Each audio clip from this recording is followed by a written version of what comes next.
You just saw Robert Sinclair of AAA in our report. Well, guess what? Here he is now to talk about where Americans are actually traveling this holiday weekend, how they're getting there.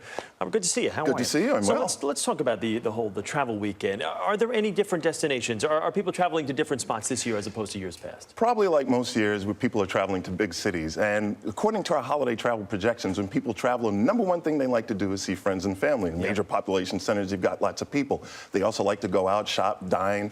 And in major population centers, you have those things in abundance. But if you're trying to avoid gridlock, you might go to a campground or a park or something like that. But it's going to be very busy this weekend. There are some great Plan B, some nice options out there. Let's go over the top destinations right now where Americans are traveling this holiday weekend, because there are lots of hot spots out there. And, of course, like you say, well, a little Disney down in Orlando, which everybody loves, a little Vegas, not bad. But all these spots right here, these are the big-time destinations, correct? Yeah, there's lots to do in these kind of places, theme parks, attractions, that sort of thing, and lots of national parks that are in relative close distance to these major population centers.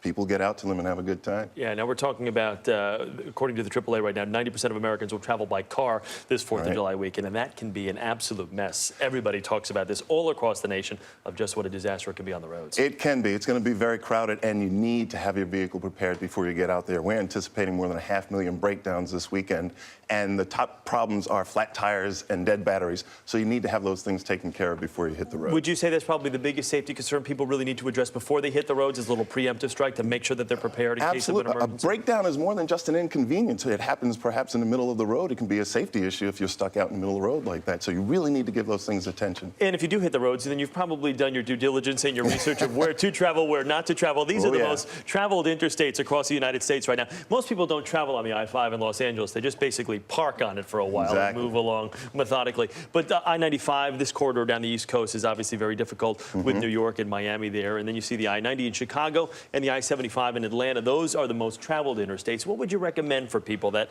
have this on their MapQuest? Well, thanks to the extensiveness of our highway system, there's usually a parallel road that will work. Like for I-95, it's going to be I-80 in the New York area. Down in Miami to I-95, it's I-75.